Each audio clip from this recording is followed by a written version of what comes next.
Hi guys, welcome to play sports Tamil channel. இன்னைக்கு என்ன பார்க்க போறோம் அப்படின்னா DC versus SRH match review தான் பார்க்க போறோம். டாஸ் வின் பண்ண Delhi capital choose to bowl அப்படின்னு சொல்லியிருந்தாங்க. ரெண்டு டீம்லயுமே ஒரு சேஞ்சஸ் பண்ணாங்க. எஸ்ஆர்எச்ல தூபே உள்ள வந்தாரு, டிசியில நிதிஷ் ராணா உள்ள வந்தாரு. ஸ்டார்டிங்லேயே அபிஷேக் சர்மா நல்லா அடிச்சு ஆட ஆரம்பிச்சிட்டாரு. எல்லா பாலுமே பவுண்டரிஸ் 6க்கு தான் போயிட்டு இருந்துச்சு. சிங்கிள்ஸே அவர் அதிகமாக ஆடலை இன்னைக்கு. இன்னொரு சைட் டிராவிஸ் செட்டு பாலை டாட் பண்ணி சிங்கிள் ஆடினாலும் இவர் 6-4 தான் அடிச்சு ரன்னை ஏற்றிக்கிட்டு இருந்தார். ஃபர்ஸ்ட் 4 ஓவருக்கு 36 ரன்னு தான் அடிச்சிருந்தாங்க. பவர் பிளேல இது கம்மி ஸ்கோர் தான் எஸ்ஆர்எச்சுக்கு. அடுத்த 2 ஓவரில் அடி பிரிச்சுட்டாங்க. 5வது ஓவரில் 20 ரன்னும் 6வது ஓவரில் 11 ரன்னும் அடிச்சு அடி கொண்டுட்டாங்க. கடைசியா பவர் பிளேல 6 ஓவருக்கு 67 ரன்னு நோலாஸ்ல இருந்தாங்க. இது நல்ல ஸ்கோர் தான். டிராவிஸ் செட்டுக்கு என்ன ஆச்சுன்னே தெரில, மொரட்டு ஃபார்ம் அவுட்ல இருக்காரு. இன்னைக்குமே ஒழுங்கா ஆடலை. 26 பாலுக்கு 37 ரன் மட்டும் ஆடி அவுட் ஆயிட்டாரு. இதுல 2 6 2 4. இது எல்லா பாலுமே டாட்டு இல்லைனா சிங்கிள் தான் ஆடிட்டு இருந்தாரு. ஒரு சைடு டிராவிஸ் செட் ஆடலைனாலும் திருப்பி அவரே விக்கெட் விழுந்துட்டாரு. அப்பயுமே அவரு ஸ்ட்ரைக் ரேட்டை கம்மி பண்ணவே இல்லை, ஸ்ட்ரைக் ரேட்டை அதிகமாக தான் ஆடிட்டு இருந்தாரு. இன்னொரு சைடு இஷன் கிஷன் அவருமே நல்லா ஹிட் பண்ணிக்கிட்டு இருந்தாரு. அபிஷேக் சர்மாவை நல்லா ஹிட் பண்ண சொல்லிட்டு இவரு நல்லா ஆடிட்டு இருந்தாரு. எல்லா பாலுமே சுத்தாம அவருக்கு கிடைக்கிற பால் மட்டும் அழகா ஹிட் பண்ணிட்டு இருந்தாரு. செமையா ஆடிட்டு இருந்த அபிஷேக் சர்மா 25 பால்ல 50 அடிச்சாரு. இவருக்கு இந்த பாலே கம்மி தான். நல்லா ஆடிட்டு இருந்த அபிஷேக் சர்மா நட்ராஜன் ஓவர்ல ஈஸியான கேட்ச் வந்துச்சு, அதுவும் கையில உழுவுற கேட்ச். அதை நிதிஷ் ராணா டிராப் பண்ணிட்டாரு. அது கஷ்டமான கேட்சா இருந்தா கூட பரவாயில்ல, அழகா கையில விழுவுற கேட்ச், அதை டிராப் பண்ணிட்டாரு.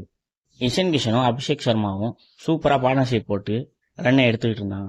அந்த நேரம் பார்த்து நிதிஷ் ராணா ஓவர்ல ஸ்ட்ரெயிட்டா அபிஷேக் சர்மா ஹார்டா ஹிட் பண்ணாரு. அப்போ நிதிஷ் ராணா கையில பட்டு பாலு ஸ்டெம்பில் பட்டு அந்த நேரம் பார்த்து வெளில நின்றுட்டாரு. ரன் அவுட்ல அவருமே அவுட் ஆயிட்டாரு.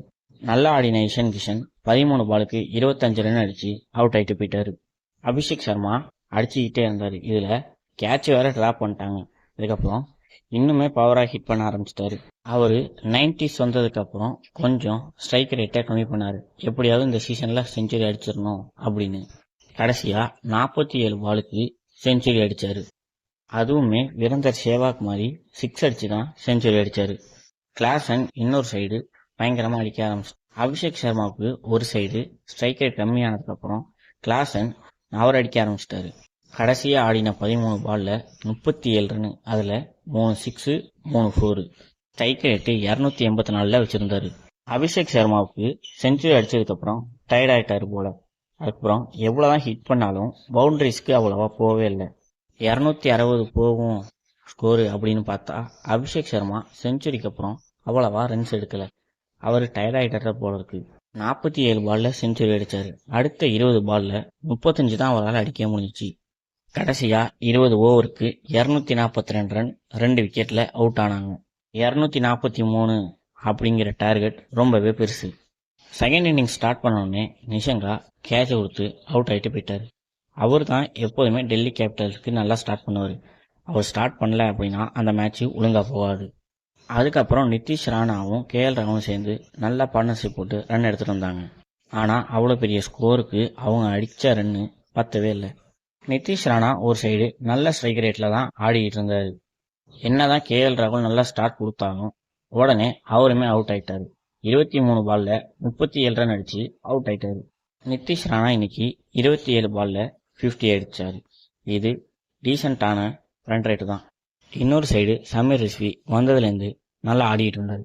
நல்ல ஸ்ட்ரைக் ரேட்ல ஆடலனாலும் கிடைச்ச பாலை 4க்கு அடிச்சாரு. நல்லா ஆடிட்டு இருந்த நிதிஷ் ராணா 30 பாலுக்கு 57 ரன் அடிச்சு அவுட் ஆயிட்டு போயிட்டாரு. போன மேட்ச் சூப்பரா பினிஷ் பண்ணி கொடுத்த டேவிட் மில்லர் வந்த பாலே அவுட் ஆயிட்டு போயிட்டாரு. அந்த பாலை உண்மையாவே சம லென்த்ல போட்டாரு மலிங்கா. ஸ்டெப்ஸும் 16 பாலுக்கு 27 ரன் அடிச்சு அவருமே அவுட் ஆயிட்டு போயிட்டாரு. அதுக்கப்புறம் யாருமே ஒழுங்கு ஆடலை. வராங்க, பேட்டிங் முடிக்கிறாங்க, ஒரு 4 இல்லைனா ஒரு 6 அடிச்சுட்டு அவங்களும் அவுட் ஆகிட்டு போயிடுறாங்க. டெல்லி கேபிட்டல்ஸ் கடைசியா 20 ஓவருக்கு 195 ரன் மட்டும் அடிச்சு 9 விக்கெட் விட்டுருந்தாங்க. எஸ்ஆர்எச் 47 ரன் வித்தியாசத்துல ஜெயிச்சிருந்தாங்க. இது நல்ல நெட் ரேட்டை தூக்கி கொடுக்கும். மலிங்கா இன்னைக்கு 4 விக்கெட்டும் தூபே 3 விக்கெட்டும் எடுத்து நல்லா ஸ்ட்ரைக் பண்ணாங்க. எஸ்ஆர்எச் இந்த மேட்ச் வின் பண்ணதுனால அவங்க 8 பாயிண்ட்ஸ் போய் 3rd பொசிஷன் வந்திருக்காங்க. இன்னைக்கு 47 ரன் அப்படிங்கிற பெரிய ரன் வித்தியாசத்தில் ஜெயிச்சதுனால நெட் ரன் ரேட்டும் அவங்களுக்கு அதிகமாக போயிருச்சு. அதனால ஆர்ஆர் 4th பிளேஸ்க்கு வந்துட்டாங்க. இன்னைக்கு டெல்லி கேபிட்டல்ஸ் ஜெயிச்சிருந்தாலும் 3rd இல்லைனா 4th பிளேஸ்ல தான் வந்திருப்பாங்க. இன்னைக்கு மேட்ச் தோத்ததுனால 5th பிளேஸ்ல இருக்காங்க. 6 பாயிண்ட்ஸ். அவங்க நெட் ரன் ரேட் நல்லாவே வச்சிருந்தாங்க. இன்னைக்கு பெரிய ரன் வித்தியாசத்தில் தோத்ததுனால அவங்களுக்குமே மைனஸ்க்கு வந்துடுச்சு. இந்த வீடியோவை ஐபிஎல் பார்க்குறவங்க ஃப்ரெண்ட்ஸுக்கு ஷேர் பண்ணுங்க. ஸ்போர்ட்ஸில் என்ன டவுட்னாலும் உடனே கமெண்ட் செக்ஷனில் கேளுங்க. ஸ்போர்ட்ஸ் அண்ட் கேம்ஸ் பற்றின அப்டேட் தெரிஞ்சுக்க ப்ளே ஸ்போர்ட்ஸ் தமிழ் சேனலை சப்ஸ்கிரைப் பண்ணுங்க.